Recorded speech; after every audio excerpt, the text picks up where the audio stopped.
Howdy, folks, and welcome to another day in the Milky Way. And tonight we got another great show for you. We're going to try to finish up the story of Young Wild West, Prince of the Saddle. So tonight, as we get to it, we're going to be looking at this. Remember, back in Chapter 10, we have young Buck Wood, who went to the Indians, and he told the big chief about Young Wild West and all of that, and he ended up getting entangled with a woman, and him and another brave went chasing after her through the woods and the wilds as she ran and ran and ran on her horse, and finally Buck Wood and the Indian had a shootout. Buck killed the Indian and went to capture the woman, and she killed herself. Now Buck Woods has to run for his life, because if the chief finds out, Buck Wood will be no more. He'll be scalped, I'm sure.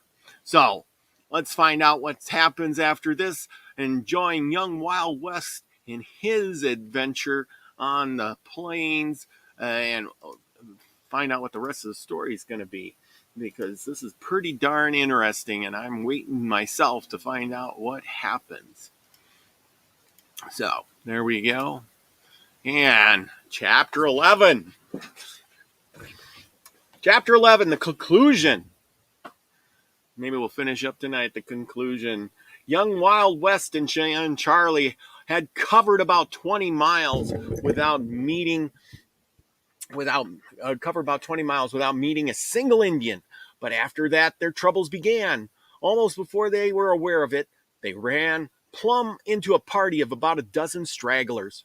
A sharp fight ensued, in which Charlie's horse was shot from under him. "Go on," cried the brave scout, who had also received a wound on his thigh. "Make your escape, Wild. You have a pretty little gal over in Bridger to live for. Go on. I'll make them hold off of them as long as I can." "Give me your hand," exclaimed young Wild West, just as he thought. He had not heard the words of his friend at all.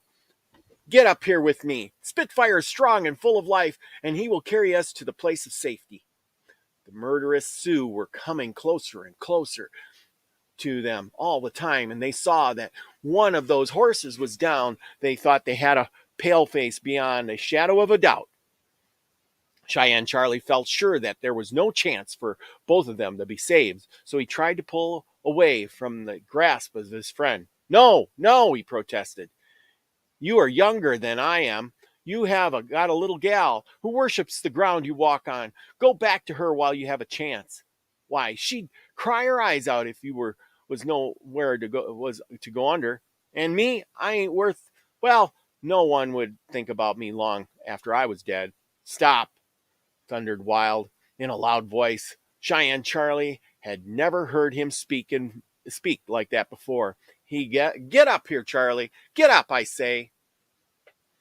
Somehow the scout felt that he must obey, and he did so. Young Wild West gave Spitfire a crack with the bridle and the rein, something he had never done before, and the spirited animal darted away like the wind. Bullets flew around them like a hail, but they must have borne charmed lives, for none hit them. At the end of the half hour, they reached a clump of woods which stood like an island in the vast expanse of prairie. Cheyenne Charlie's wound was worse than at first he thought, and was paining him something fearful. The noble horse, which had left the Indians far behind, needed to rest, and as soon as he had assisted his companion to the ground, he petted and stroked him as though apologizing for striking him. And the horse seemed understanding, for as was his custom, he rubbed his nose against the boy's face and gave a low whinny. For 10 minutes they rested, and then once more Wild started to assist Charlie to the horse's back. "It's no use," the scout said. "I can hear 'em coming, and I ain't no chance for there two of us. You are there, but there one to go. Leave me here. Please, maybe they'll pass me by unnoticed. Come on." Again, that commanding tone rang out, and once more Cheyenne Charlie obeyed it.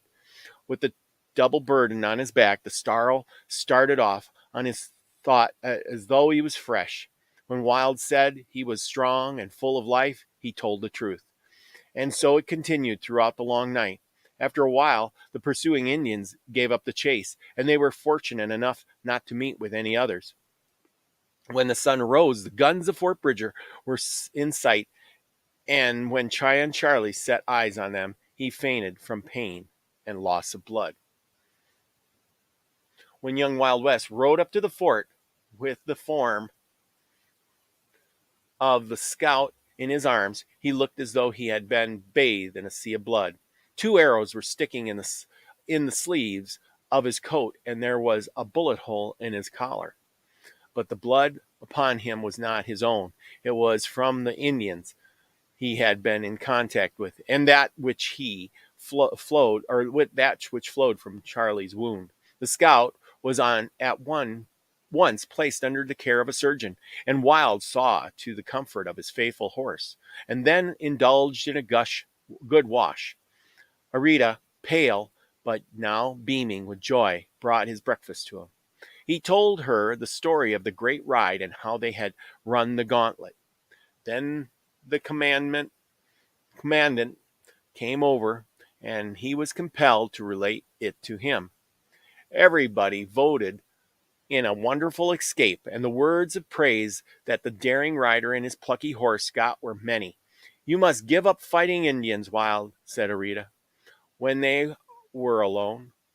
"I don't know how I can," he replied, as he leaned back, weary from his awful experience.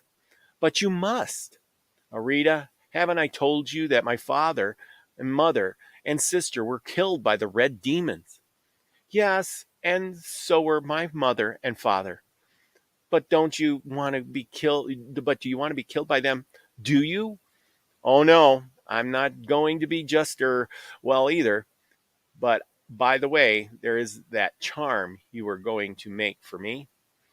I have it now with me, but I won't give it to you unless you will promise me to give up being an Indian fighter." "Nonsense! I am war.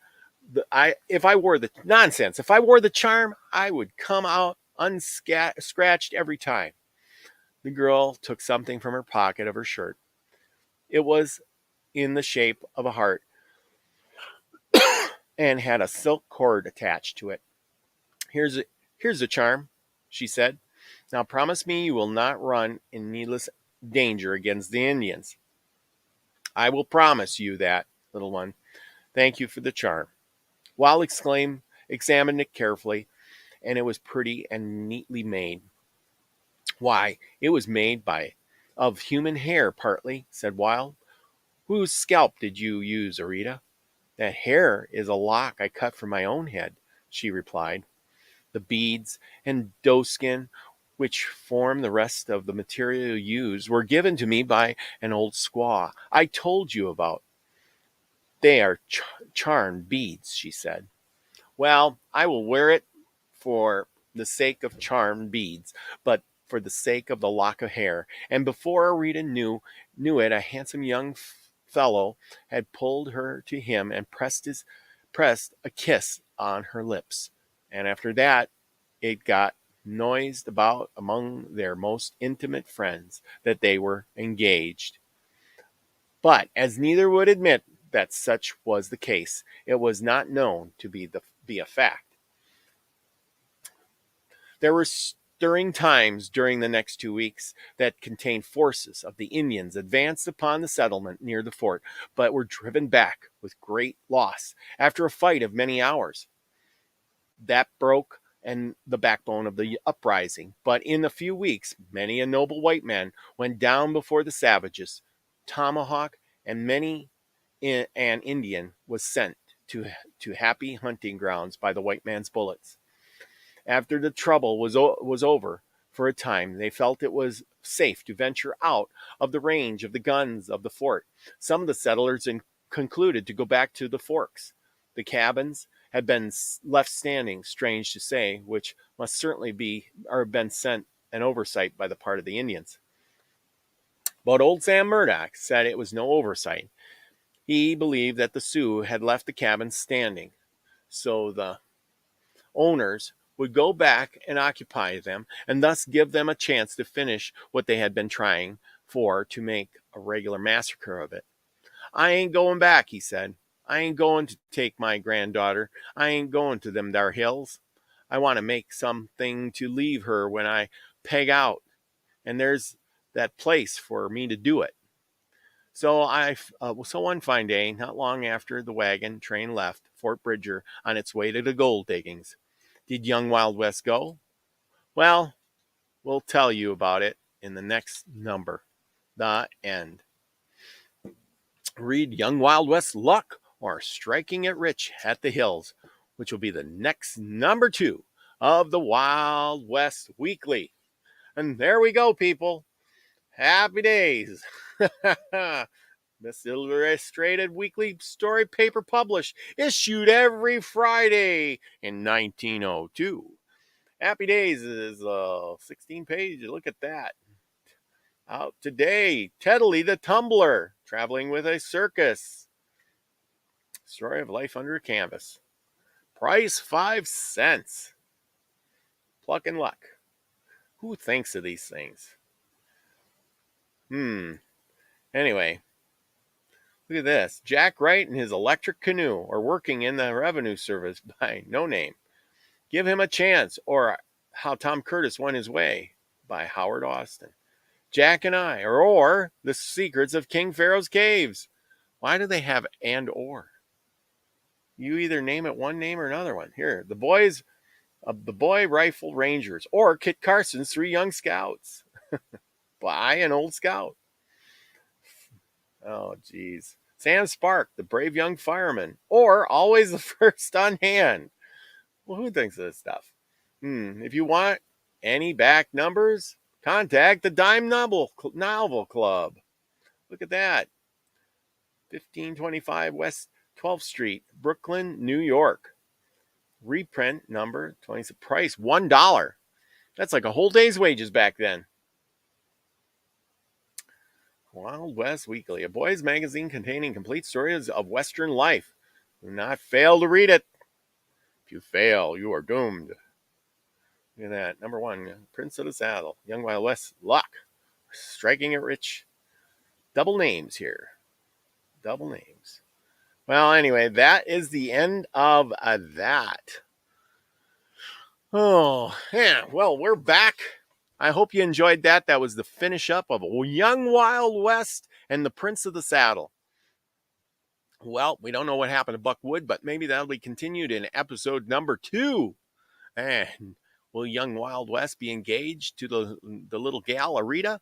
We don't know, but maybe soon. I think he's got a big crush on her. And will Cheyenne Charlie survive his wounds? We have to come back and find out, see what happens.